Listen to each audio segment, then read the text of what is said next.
de sleutel tot alles. Het was een warme avond in juni.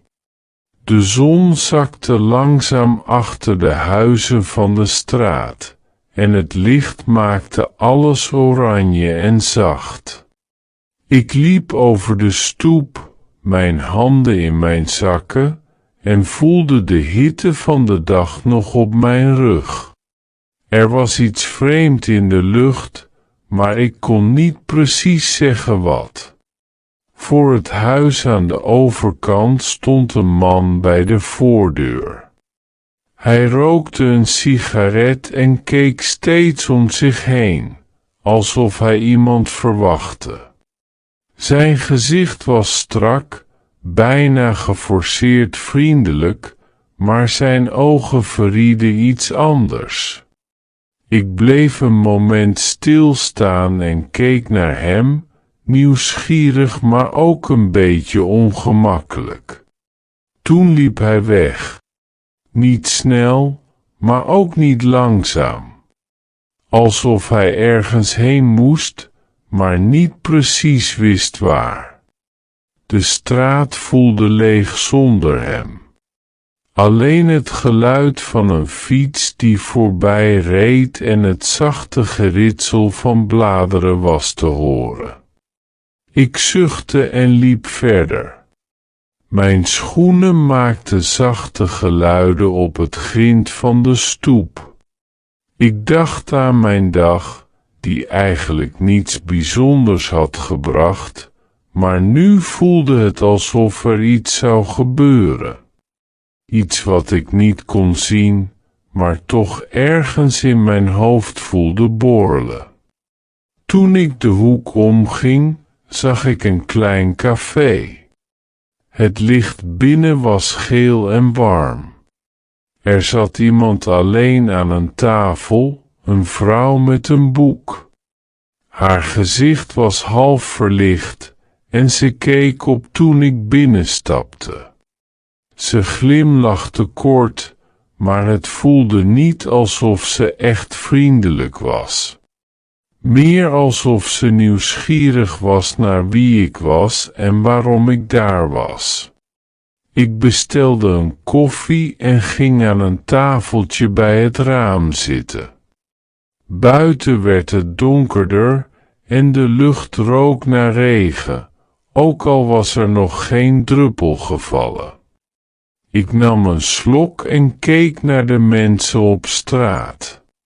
Iedereen leek ergens heen te haasten, maar niemand leek echt te weten waar. En toen viel mijn oog op iets onverwachts.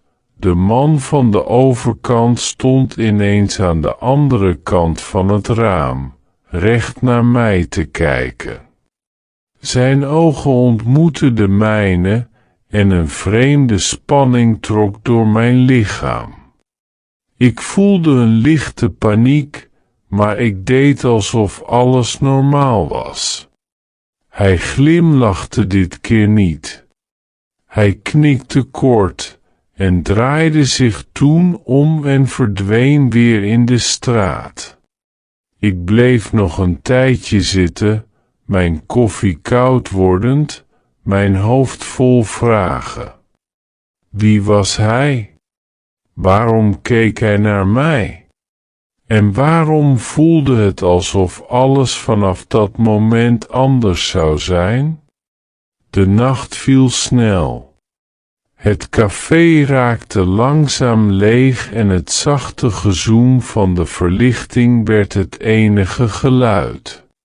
Ik bleef zitten, mijn koffiekop in mijn handen, maar eigenlijk dronk ik niets meer. Mijn gedachten bleven teruggaan naar de man.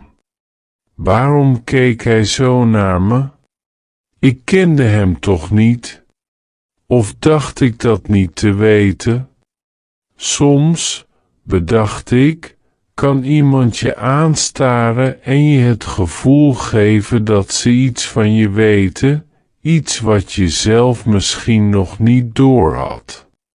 Dat was het gevoel dat ik nu had. Ik besloot naar huis te lopen. Het was niet ver, een kwartiertje, maar het voelde langer. De straat was stil. Alleen het zachte geluid van een paar motoren die ver weg voorbij reden, en af en toe een kat die tussen de huizen dook. Ik keek om me heen, telkens het gevoel hebbend dat iemand me volgde, maar steeds zag ik niemand. Thuis aangekomen zette ik de deur achter me dicht en leunde even tegen het hout. Mijn hart klopte iets sneller dan normaal, maar ik probeerde mezelf te kalmeren. Het was vast alleen de vermoeidheid. Of de hitte. Ja, dat moest het zijn. Toch kon ik niet stoppen met denken aan de vrouw in het café. Haar blik had iets gehad dat me onrustig maakte, iets onverwachts. Alsof ze iets wist van de man, of van mij, of van beide. Ik schudde mijn hoofd. Ik moest stoppen met over dingen nadenken die geen antwoord hadden.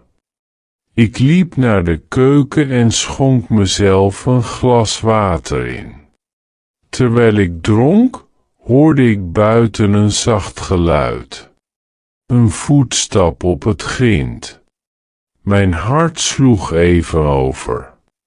Ik zette het glas neer en liep naar het raam. Niets. Alleen de straat in het schijnsel van de lantaarns. Ik draaide me om en probeerde te lachen om mezelf. Je verzint het allemaal, fluisterde ik. Maar diep van binnen voelde ik dat ik iets had gezien, iets dat ik niet kon verklaren. Iets dat begon op te bouwen, langzaam, als een storm die je voelt aankomen maar nog niet ziet. Die nacht lag ik wakker. De geluiden van de stad leken dichterbij, de stemmen op straat kwamen schel door, alsof ze speciaal voor mij waren. En ergens in dat gefluister voelde ik de aanwezigheid van de man, alsof hij nog steeds ergens dichtbij was, hoewel ik hem al uren niet had gezien. De volgende ochtend werd ik wakker met een zwaar gevoel op mijn borst. Het was niet het soort zwaarte dat van slaaptekort kwam, eerder iets dat zich in je hoofd nestelde en bleef hangen. Ik stond op, deed de gordijnen open en keek naar buiten. De straat zag er normaal uit, vredig zelfs, met het zonlicht dat de gevels zacht verlichtte. Ik probeerde het van me af te zetten. Misschien had ik het allemaal verbeeld. Misschien was het de vermoeidheid of de hitte geweest. Toch voelde ik een onrust die ik niet kon uitleggen. Ik kleedde me aan en besloot een wandeling te maken, iets langer dan gisteren, gewoon om mijn hoofd leeg te maken. Toen ik de hoek omging, zag ik iets dat me deed stoppen. Een klein stukje papier lag op de stoep. Het waaide lichtjes in de wind, maar bleef liggen alsof het op mij wachtte. Ik bukte me en raapte het op. Het was een handgeschreven briefje, slechts 1 zin. Je ziet dingen die je niet zou moeten zien. Mijn hart klopte sneller. Wie had dit neergelegd? En waarom hier, op deze plek, precies toen ik langsliep? Ik keek om me heen, maar de straat was leeg. Alleen de vertrouwde geluiden van vogels en een motor ver weg. Het briefje voelde zwaar in mijn hand. alsof er iets van de woorden in mijn huid trok.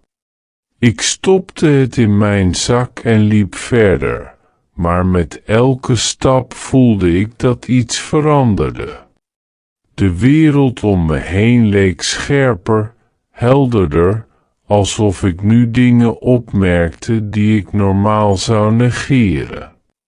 Toen zag ik haar weer. De vrouw uit het café. Ze liep langzaam aan de overkant van de straat. Haar hoofd was licht gebogen, haar handen in haar jaszakken. Ze leek niet op te merken dat ik keek, maar toch voelde het alsof ze alles wist. Alsof ze wist dat ik het briefje had gevonden. Ik durfde niet over te steken. Mijn voeten voelden plotseling zwaar, alsof ze vastzaten aan de stoep. Wat moest ik doen? Naar haar toe gaan? Haar vragen stellen? Of moest ik gewoon doorgaan en doen alsof er niets gebeurd was? Terwijl ik daar stond, bevroren in de ochtendzon, voelde ik dat de gewone wereld die ik kende langzaam vervaagde. Er was iets dat achter de façade van de straat lag, iets dat ik niet volledig kon zien, maar wel voelde. En ik wist dat ik, of ik dat nu wilde of niet, een keuze moest maken. Ik bleef nog een moment staan, mijn hart bonkend, en keek naar de vrouw. Toen, bijna instinctief, stak ik de straat over. Mijn schoenen tikten zacht op het asfalt. Ze keek op, en voor het eerst voelde ik dat haar blik echt op mij gericht was, scherp en onderzoekend. "Goedemorgen," zei ik, mijn stem een beetje hees. Ze knikte alleen en bleef zwijgen.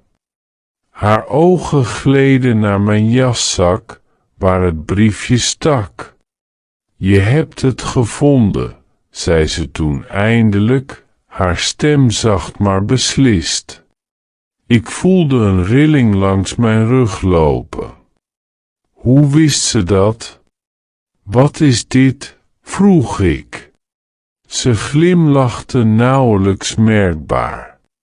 "Een waarschuwing," zei ze. "Niet van mij, maar het was bedoeld voor jou." Haar woorden lieten me stilstaan. Voor wie was het bedoeld en waarom voor mij? Ze keek even om zich heen, alsof ze controleerde dat niemand luisterde. Toen zei ze: "Je denkt dat je de dingen ziet zoals ze zijn, maar soms is dat niet zo. Soms zie je slechts een deel, en de rest kan gevaarlijk zijn." Ik slikte. Mijn hoofd draaide een beetje. Gevaarlijk? Wat kon er gevaarlijk zijn aan een briefje op de stoep? Toch voelde het niet meer alsof het om het briefje ging.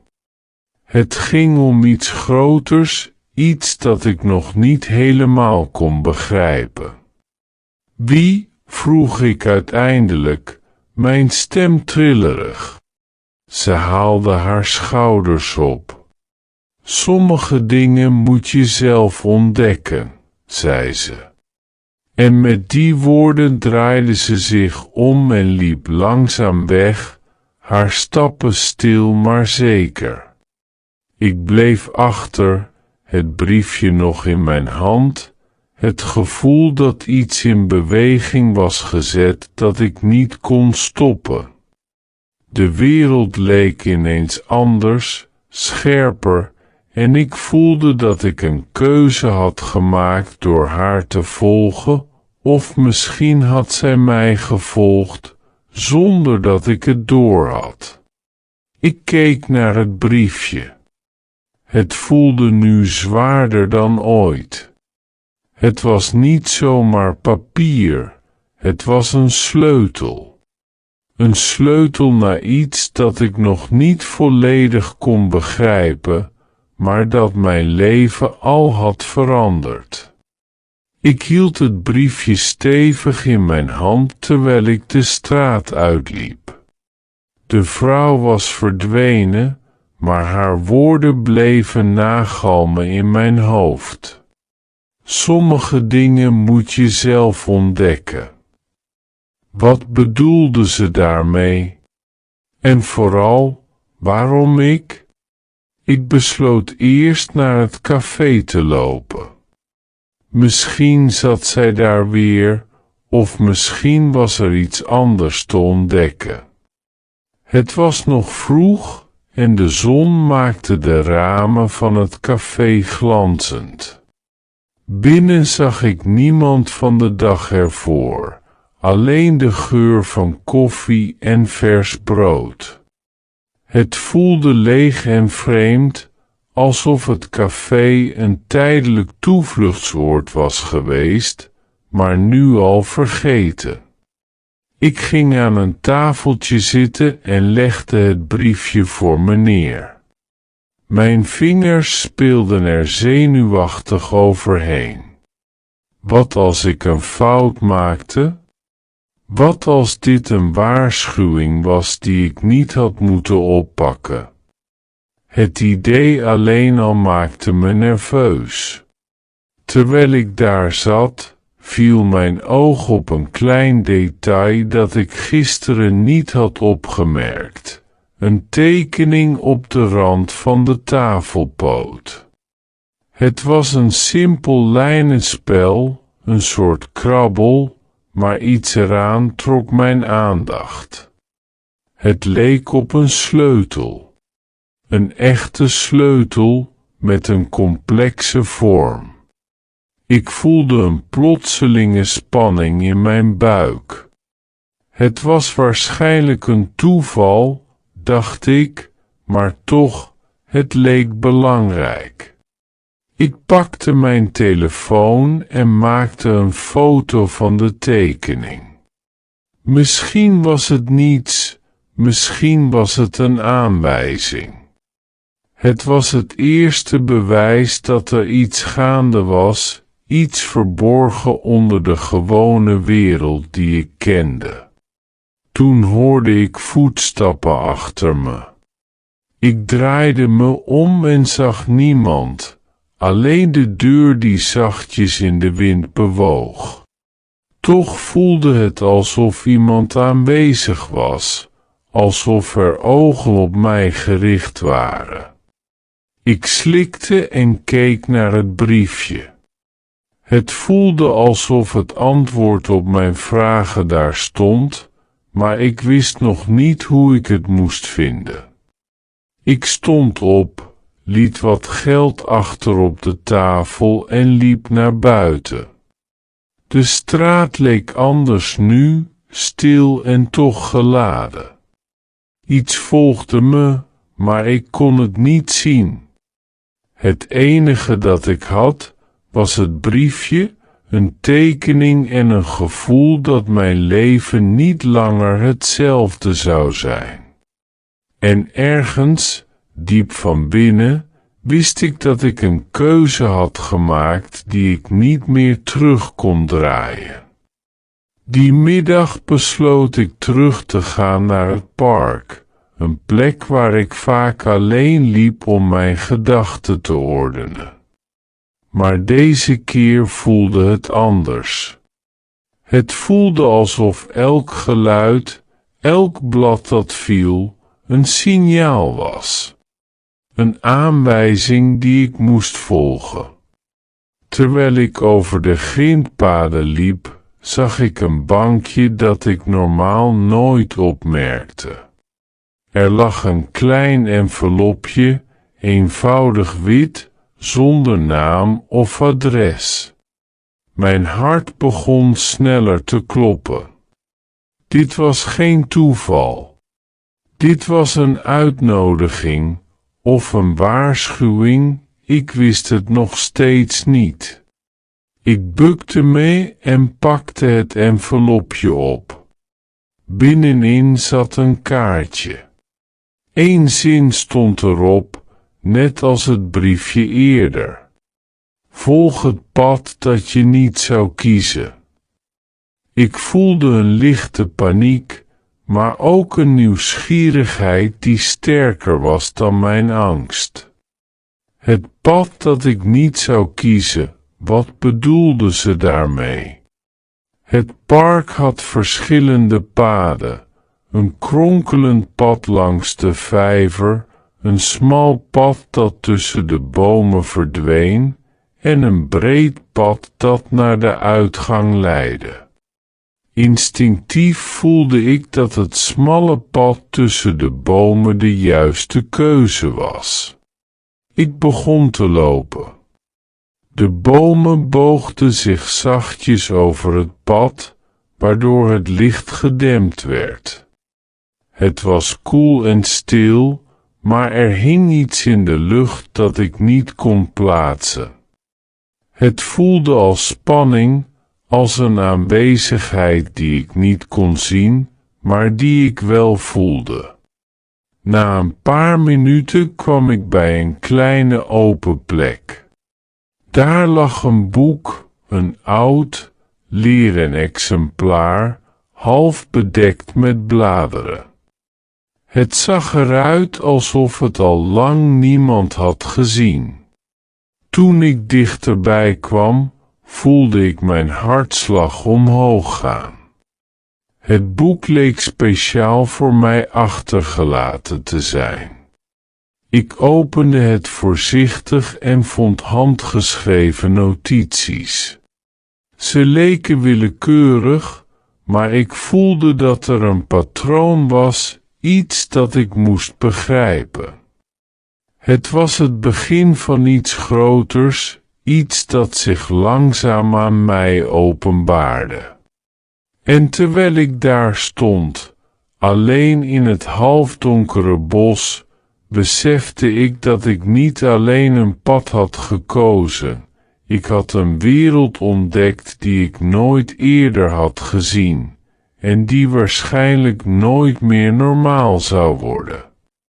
Ik opende het boek verder en sloeg een pagina om. De notities waren kriskras geschreven, soms haastig, soms netjes. Er stonden namen, plekken en korte zinnen, de sleutel ligt verborgen waar niemand kijkt, vertrouw niet wie dichtbij lijkt, het begint bij de lantaarn aan de hoek van de straat. Mijn handen trilden een beetje terwijl ik las. Dit was geen gewone papieren chaos. Dit was een aanwijzing, een puzzel die iemand voor mij had achtergelaten. Maar waarom? En wie? Ik zat op de grond, omringd door bladeren en de schaduw van de bomen, en voelde de spanning groeien. Het voelde alsof elke stap die ik zette, elk woord dat ik las, mijn leven verder uit elkaar trok of juist op zijn plek zette. Plotseling hoorde ik een zacht geluid achter me. Ik draaide me om en zag niemand. Maar het voelde alsof iemand daar was, iemand die mijn bewegingen volgde, onzichtbaar maar aanwezig. Mijn hart sloeg sneller. Misschien was het de vrouw van het café, misschien iemand anders. Ik wist het niet, en dat maakte alles nog beangstigender. Ik besloot het boek mee te nemen. Het voelde als een bewijs, een sleutel tot iets dat ik nog niet volledig begreep. Terwijl ik opstond, voelde ik een lichte rilling over mijn rug. Het bos was stil, bijna onnatuurlijk stil. Geen vogels, geen wind, alleen mijn eigen ademhaling en het zachte geritsel van bladeren onder mijn voeten. Toen ik het pad verliet en terugliep naar de straat, voelde ik dat iets veranderd was. De wereld leek dezelfde, maar ik zag het anders. De lantaarns, de huizen, de mensen die voorbij liepen, alles kreeg een nieuwe betekenis. En ergens wist ik dat de volgende aanwijzing niet ver weg was. Die avond, thuis, legde ik het boek op de keukentafel en keek ernaar. Het voelde alsof ik een deur had geopend, maar nog niet wist wat erachter lag. En terwijl ik naar de stad buiten mijn raam keek, wist ik één ding zeker: ik kon niet meer terug. De volgende ochtend besloot ik terug te gaan naar de straat waar alles begon. De zon stond laag en het licht viel scheef tussen de huizen. Ik liep langzaam, alsof ik elk detail wilde onthouden. De lantaarn aan de hoek van de straat viel meteen op. Het was alsof ze op mij wachtte. Toen ik dichterbij kwam, zag ik iemand bij de lantaarn staan, een man, onbekend, maar met een houding die bekend voelde. Zijn handen zaten in zijn zakken, zijn blik strak naar voren gericht. Hij leek me te bestuderen, maar tegelijk ook iets te verbergen. Jij bent degene die het boek heeft gevonden, zei hij zonder begroeting. Zijn stem was laag en rustig, maar er lag een scherpte in die me deed opschrikken. Ik knikte, niet wetend wat ik anders moest doen. Je had het briefje en de tekening niet zomaar moeten vinden, zei hij. En toch, je hebt het gedaan. Hij glimlachte kort, maar het voelde niet vriendelijk. Meer een waarschuwing dan een groet. Wie bent u? Vroeg ik, terwijl mijn hart sneller klopte.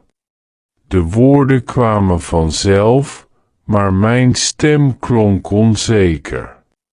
Een gids, zei hij. Iemand die je kan helpen, of iemand die je kan tegenhouden. Het hangt van jou af. Hij boog iets voorover en wees naar het boek dat ik nog in mijn tas had. Het boek kent de waarheid, maar de waarheid kent jou nog niet. Begrijp je dat? Ik voelde een koude rilling.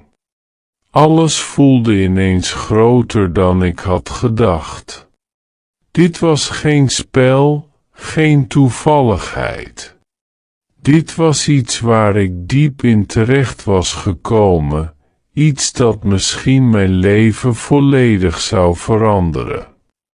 Wat moet ik doen? Vroeg ik, mijn stem nu iets steviger. Hij keek me aan, een blik die zowel geruststellend als onheilspellend was. Volg de aanwijzingen. Maar kijk goed naar wie je vertrouwt. Niet alles is zoals het lijkt. En toen draaide hij zich om en liep weg, zijn stappen rustig maar zeker, terwijl ik daar stond, met het boek in mijn tas en een gevoel van opwinding en angst dat zich mengde tot iets dat ik niet kon plaatsen. Ik wist dat dit het begin was van iets dat groter was dan ik ooit had gedacht. En voor het eerst voelde ik echt dat ik deel uitmaakte van iets dat mijn hele wereld zou veranderen. Die middag opende ik het boek opnieuw. De notities leken een route te vormen, een soort speurtocht door de stad. Er stond een reeks korte instructies: begin bij de lantaarn, ga naar de brug over het kanaal, zoek de steen die buiten de tijd ligt. Ik voelde een mengeling van nieuwsgierigheid en spanning. Elk woord leek te vibreren, alsof het me persoonlijk riep. Voorzichtig stopte ik het boek in mijn tas en liep naar de lantaarn. De straat voelde vertrouwd en vreemd tegelijk. Het was alsof de stad twee gezichten had: het gewone gezicht dat iedereen kende, en het geheime gezicht dat alleen ik nu leek te zien. Bij de brug over het kanaal zag ik iets glinsteren op de rand van het pad. Een kleine steen, donker en glad. Toen ik dichterbij kwam, voelde het alsof hij warm was, alsof hij iets wilde vertellen. Ik bukte me en raapte hem op. Er stond niets op, niets zichtbaar. Maar het voelde belangrijk, alsof dit object een sleutel was naar iets groters. Terwijl ik de steen in mijn hand hield, hoorde ik voetstappen achter me. Ik draaide me om en zag de vrouw van het café staan. Ze glimlachte nauwelijks merkbaar en zei: "Je bent gekomen." Dat wist ik. Waarom? Wat is dit alles? Vroeg ik, nog steeds met trillende handen. Het is een test, zei ze. Of misschien een uitnodiging. Alles wat je vindt, elke aanwijzing, leidt je naar iets dat je niet kunt negeren. Je kunt niet terug, en dat weet je inmiddels. Haar woorden deden mijn hoofd duizelen. Test? Uitnodiging? Ik voelde dat ze gelijk had. Iets in mij had zich geopend, een nieuwsgierigheid die sterker was dan mijn angst. Volg de route, zei ze zacht. En wees voorzichtig wie je vertrouwt. Ze draaide zich om en verdween langzaam in de schaduw van de brug, alsof ze nooit echt daar was geweest. Ik bleef achter, de steen stevig in mijn hand, het boek in mijn tas. De stad leek stil te worden, alsof ze mijn volgende stap afwachtte. En ik wist dat ik die stap zou zetten, ongeacht wat er kwam. Die avond liep ik naar huis, maar mijn gedachten bleven bij de steen en de aanwijzingen. Iets aan deze zoektocht voelde groter dan alleen een spel. Het voelde persoonlijk, alsof het universum zelf me een geheim probeerde te laten zien. Thuis legde ik de steen op de keukentafel en opende het boek opnieuw. Er stond een nieuwe notitie die ik eerder over het hoofd had gezien. Wat je zoekt, kijk terug. Mijn hart sloeg over. Wat betekende dat? De woorden leken te trillen op de pagina, alsof ze levend waren. Ik draaide me om en keek naar het raam. Buiten was de straat donker, stil, maar in de weerspiegeling van het glas leek iemand naar me te kijken. Het was de man van de lantaarn. Hij stond daar, in de schaduw, stil, met zijn ogen op mij gericht. Mijn adem stokte. Hoe kon hij hier zijn zonder dat ik hem had gezien? En waarom keek hij naar mij alsof hij alles wist? Toen hoorde ik een zacht tikgeluid. Ik draaide me om en zag een enveloppe onder de deur doorschuiven. Het was dun, bijna licht. Ik pakte hem op en haalde het briefje eruit. Er stond 1 zin. Vertrouw niet wat je ziet, vertrouw wat je voelt. De woorden deden me stilstaan. Alles wat ik had gezien tot nu toe, alles wat ik had gevonden, was slechts een deel van iets groters. Iets dat ik moest begrijpen, niet alleen met mijn ogen, maar met iets diepers.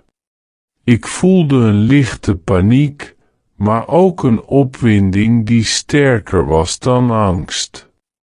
Dit was het moment waarop alles veranderde. Ik kon niet meer terug. Wat ik ook zou ontdekken, ik was nu onderdeel van iets dat groter was dan ikzelf, iets dat de grenzen van de gewone wereld overschreed.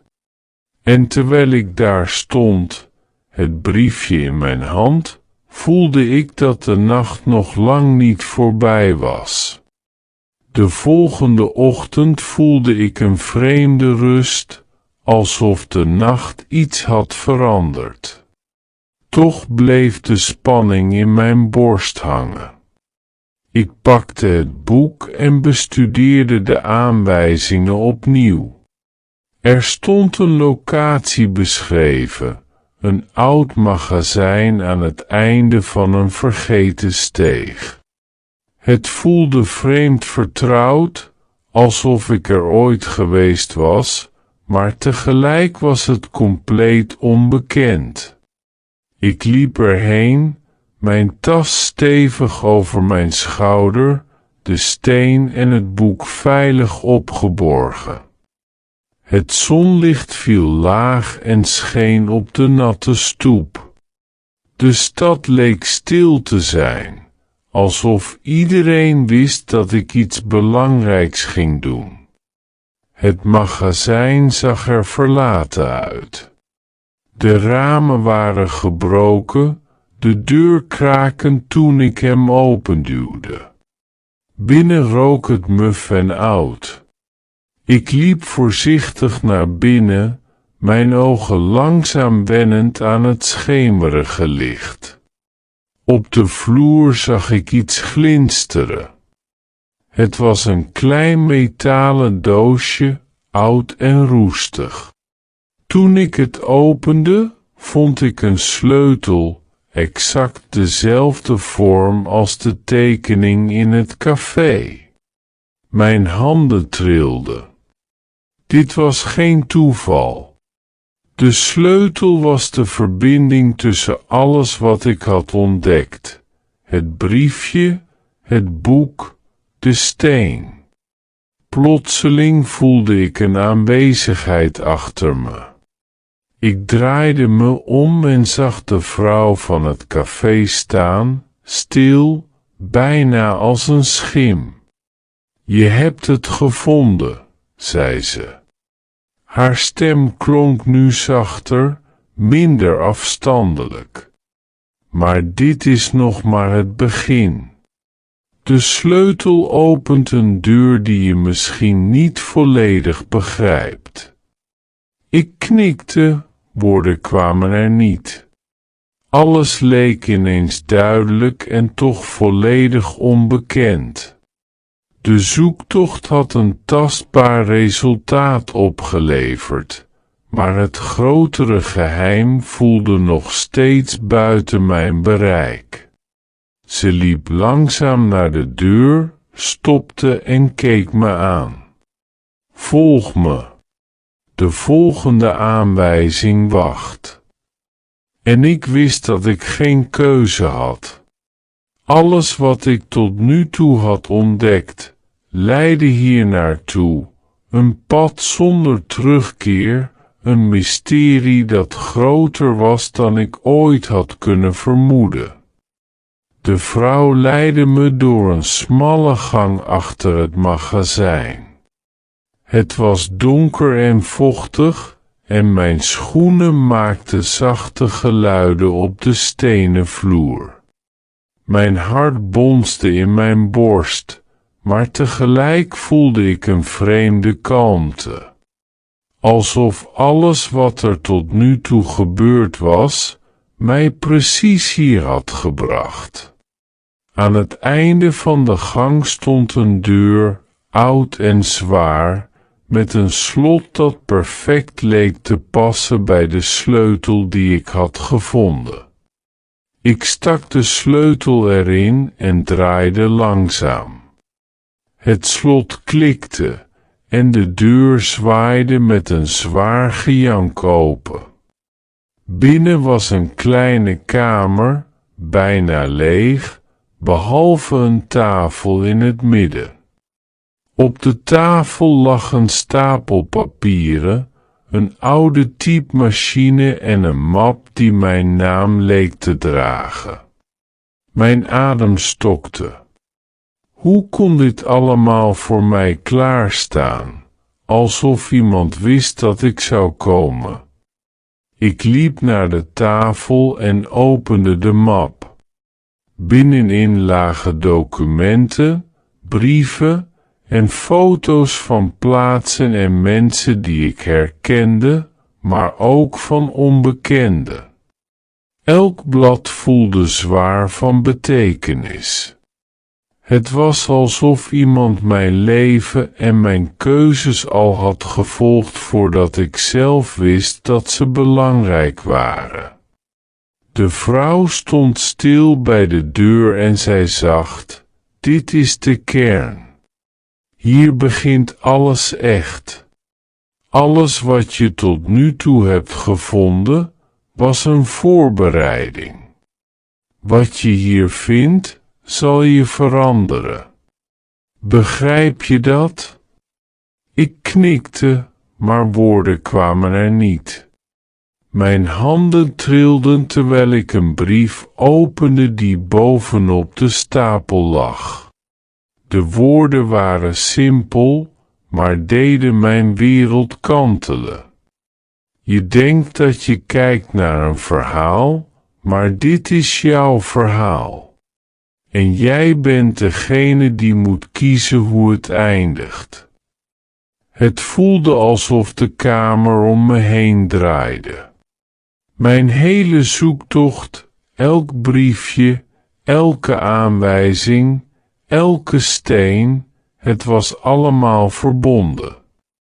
Alles leidde naar dit moment, naar deze keuze, naar iets dat ik nog niet volledig kon bevatten.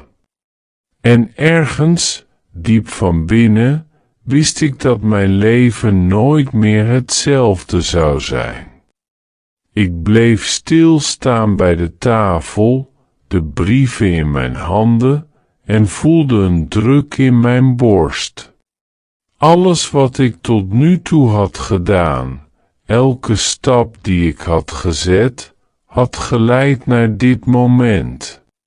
En nu moest ik kiezen. De vrouw keek me aan, haar ogen zacht maar vastberaden. Je kunt teruggaan, zei ze, terug naar de wereld die je kende. Of je kunt doorgaan. Het pad dat je kiest, zal alles veranderen. Ik slikte en keek naar de documenten.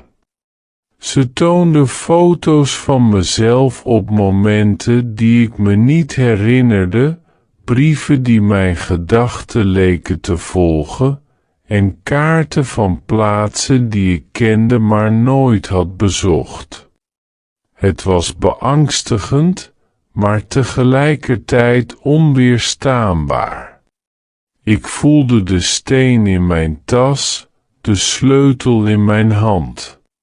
Twee symbolen van alles wat ik had ontdekt. Alles vroeg om actie. En toen, zonder dat ik precies wist hoe, maakte ik mijn keuze. Ik legde de sleutel op de tafel en opende de map verder. Een verborgen vak onthulde een klein voorwerp, een oud horloge, stilstaand op een bepaald uur. Mijn vingers raakten het aan, en plotseling voelde ik een rilling door mijn hele lichaam gaan. De kamer leek te vibreren, alsof tijd en ruimte zelf meiden wat ik deed. Het is begonnen, zei de vrouw zacht, terwijl ze een stap naar voren deed. Wat je hebt gekozen, kan niet ongedaan worden gemaakt. Een geluid van krakend hout kwam van de deur. Ik keek op en zag dat de wereld buiten de kamer vervaagde, alsof de muren zich openden naar iets dat ik niet volledig kon bevatten. Angst en opwinding mengden zich in mijn borst. En terwijl ik daar stond, het horloge in mijn hand en de brieven voor me, voelde ik dat mijn keuzes niet alleen mijn eigen leven zouden veranderen. Ze zouden iets groters beïnvloeden, iets dat ik nog niet volledig kon begrijpen. De wereld buiten de kamer leek te bewegen. De muren van het magazijn vervaagden langzaam en maakten plaats voor een vreemd, schemerig landschap. Het was alsof de stad zelf was veranderd, vertraagd en vervormd, maar toch herkenbaar. Straatstenen lagen scheef, lantaarns brandden op een vreemd ritme, en de geluiden van de stad waren vertraagd, alsof ze door een diepe vijver kwamen. Ik voelde een plotselinge spanning in mijn borst. Alles wat ik had gevolgd, het briefje, het boek, de steen, de sleutel, het horloge, had me hier gebracht. En nu leek het alsof dit nieuwe landschap een test was, een wereld waarin mijn keuzes directe gevolgen hadden. De vrouw stond naast me, bijna als een gids. Dit is de ruimte tussen wat is en wat kan zijn, zei ze. Hier zie je de resultaten van je keuzes. Elk pad dat je neemt, elke beslissing die je maakt, verandert de wereld. Begrijp je dat? Ik knikte langzaam, maar mijn hoofd draaide van de hoeveelheid informatie die tegelijk op me afkwam. Alles voelde belangrijk en tegelijkertijd overweldigend. Het horloge in mijn hand begon te tikken, het ritme synchroon met iets dat ik niet kon zien, maar voelde. Wat moet ik doen? Vroeg ik, mijn stem een fluistering. Leren kijken, zei ze. Niet alleen met je ogen, maar met alles wat je hebt. Alleen dan zul je begrijpen wat je gevonden hebt en wat er nog komt. Ik liep verder, elk pad dat ik nam leek zich aan te passen aan mijn bewegingen.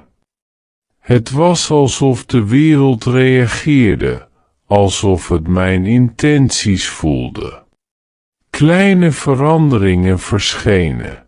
Een lantaarn die oplichtte als ik ernaast liep, een schaduw die van richting veranderde als ik keek, geluiden die volgden waar ik keek. En toen zag ik iets dat mijn adem deed stokken, een deur, half verborgen in een muur die eerst niet bestond. De sleutel begon in mijn hand te gloeien. Dit was het moment waarop alles samenkwam. De vrouw keek me aan en glimlachte nauwelijks merkbaar. Klaar. Ik haalde diep adem. Dit was de laatste stap voor wat ik voelde dat het einde kon zijn, of het begin van iets veel groters. Ik stak de sleutel in het slot van de deur en draaide langzaam. Een zachte klik weerklonk en de deur zwaaide open. Licht stroomde naar buiten, helder en warm, anders dan alles wat ik ooit had gezien. Het voelde alsof ik een grens overstak, niet alleen fysiek, maar ook in tijd en bewustzijn. Voor mij lag een open plek, een landschap dat vertrouwd en vreemd tegelijk was. Straten, huizen, bomen, alles leek hetzelfde, maar er hing een stilte en een helderheid die ik nooit eerder had ervaren. Het voelde alsof de wereld opnieuw was opgebouwd. De vrouw stond naast me, haar blik zacht. Alles wat je hebt gedaan, alles wat je hebt gekozen, heeft je hier gebracht, zei ze.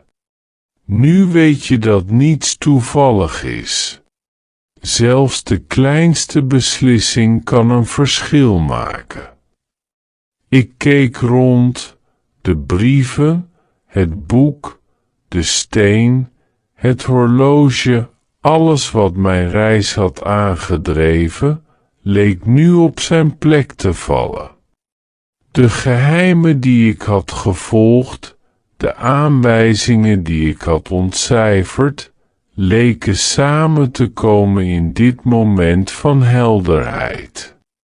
En nu? Vroeg ik zacht. Ze glimlachte voor het eerst echt. Nu leef je met de kennis dat jouw keuzes betekenis hebben. En dat je altijd kunt kiezen wat je met die kennis doet. Ik nam een diepe ademhaling en voelde een rust die ik sinds het begin van deze reis niet had gekend. De spanning, de geheimen, de onzekerheid, alles had geleid tot dit moment. Een gevoel van controle, maar ook van verwondering over hoe klein en groot mijn wereld tegelijkertijd was. Ik draaide me om en keek naar de stad, de zon die langzaam opstond achter de gebouwen. Alles voelde vol mogelijkheden, alles voelde levensecht. Ik had het pad gevolgd, de geheimen ontdekt, en nu wist ik dat mijn keuzes echt betekenis hadden. De vrouw verdween langzaam in het ochtendlicht, een stille begeleider die nooit echt weg was geweest. Ik bleef achter, de sleutel in mijn zak, het boek veilig opgeborgen, en een gevoel van diepe voldoening in mijn borst. En terwijl ik langzaam de straat inliep, voelde ik dat het leven, met al zijn geheimen en keuzes, klaar was om opnieuw ontdekt te worden.